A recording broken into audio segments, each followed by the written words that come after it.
1 लाख एक साल में जो गरीब महिला है उनको देंगे।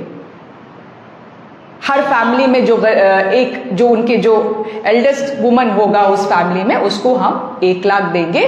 दैट इज अराउंड 8,500, 8,500 महीना में। और ये राहुल गांधी जी ने कहा गया था कि दिस इज नॉट अ तोहफा। महिला बहुत हार्ड वर्क करते हैं, उनके हिसाब से 16 घंटे महिलाओं हार्ड वर्क करते, क्योंकि जो बाहर अभी यहां एक महिला बैठे हुए हैं, 3 लोग बैठे हैं, बहुत अच्छा, एक पीछे भी है और एक तो ये लोग यहां आके काम करते हैं, फिर घर जाके घर का काम भी है ना।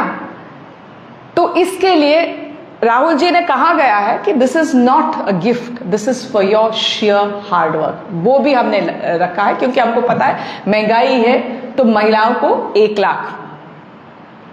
फिर होता है वो आशा वर्कर्स, जो आंगनबाड़ी वर्कर्स, जो आशा वर्कर्स, मेरे हिसाब से कोविड के समय मैं बहुत उनके साथ काम किया हुआ है, और वो कोविड के समय सभी घर जाते थे, अपने बारे में नहीं सोचा है। उनके जो सैलरी होता है, कई जगह में 5,000 होता है, कभी 6, कभी 4,000, वो डबल हो जाएंगे। इसमें हम आंगनबाड़ी जो वर्कर्स है, आशा वर्कर्स है, और जो मिड डे मील करते हैं स्कूल में, जो मिड डे मील बनाते हैं, उनका भी हम डबल करेंगे। और उसके बाद जो मैंने बात किया था, जो महिला के जो सुरक्षा महत्वपूर्ण इस देश में, क्योंकि मैंने आपको बहुत उदाहरण दिया, लेकिन एक और है जो कर्नाटक में हो रहा है। प्रज्वल रेवन्ना, आपने सुना उसके बारे में? उन्होंने क्या किया? 400 से ऊपर महिलाओं को बलात्कार किया और उसके ऊपर वीडियो निकाला। और बीजेपी के एमएलए देवराज गौड़ा को दिसंबर 2023 को पता था ये, और उन्होंने एक चिट्ठी लिखा। येदुरप्पा का जो बेटा है, जो पीसीसी अध्यक्ष है वहां, विजेंद्रा, कर्नाटक की, उनको चिट्ठी लिखकर कहा गया इनको टिकट हम नहीं दे सकते, गठबंधन भी है हमारा उनके साथ, बीजेडी के सॉरी जेडीएस के साथ गठबंधन नहीं हो सकता। ये चिट्ठी प्रधानमंत्री को मिला, गृह मंत्री को मिला, फिर भी गठबंधन किया। उसके बाद इसको टिकट दिया। उसके बाद अप्रैल में नरेंद्र मोदी जी उनके साथ खड़े रह के स्टेज पे, मंच पे प्रचार भी किया और बोला इनको वोट दे दीजिए। इनका सोच देखो, एक रेपिस्ट को वोट देना है और उसको आप लेके आएंगे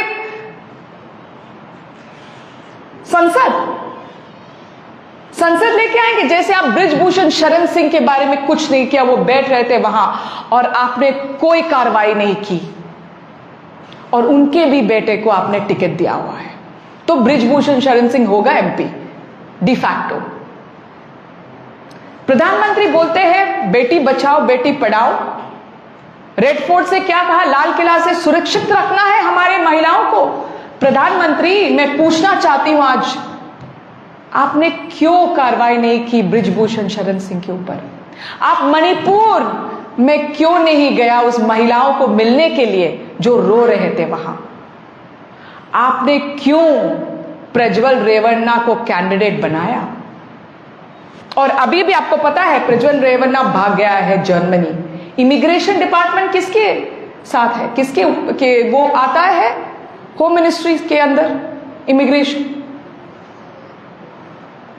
पूरा अनुमति से, अमित शाह के अनुमति से गया है जर्मनी। प्रधानमंत्री को जवाब देना पड़ेगा।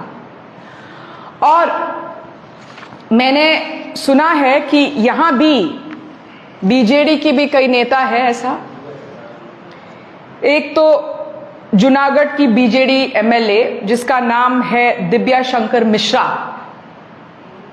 वो भी एक केस में है, जो ममिता मेहर जिसका बलात्कार हुआ था और मृत्यु भी हुआ है। उनके बीच में एक और आदमी था गोविंदा साहू, जिसका कॉलेज हॉस्टल से इस लड़की को जो हुआ था वहां हुआ था। गोविंदा साहू को अरेस्ट किया, फिर पुलिस कस्टडी में उसका भी देहांत हो गया। या मर्डर, है ना, मर्डर हो गया। और उसके बाद भी नवीन पटनायक जी दिव्या शंकर मिश्रा को टिकट दिया है, उसका मतलब क्या है? और है श्रीकांत साहू, एक और जिसको टिकट मिला है।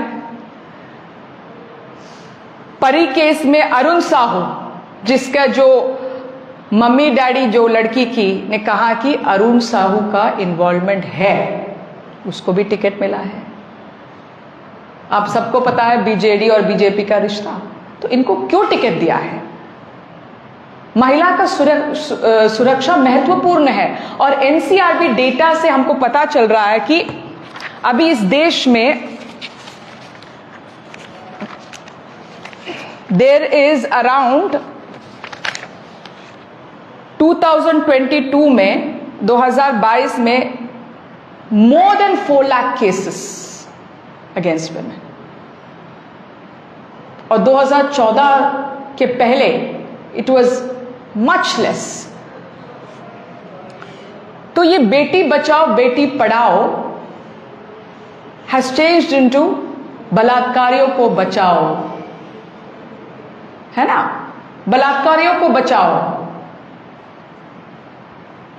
सो प्रधानमंत्री has to answer to all this, and that is what we have gone throughout the country, and we have created a manifesto which is for the women, for the youth, and for all Indians. Thank you very much.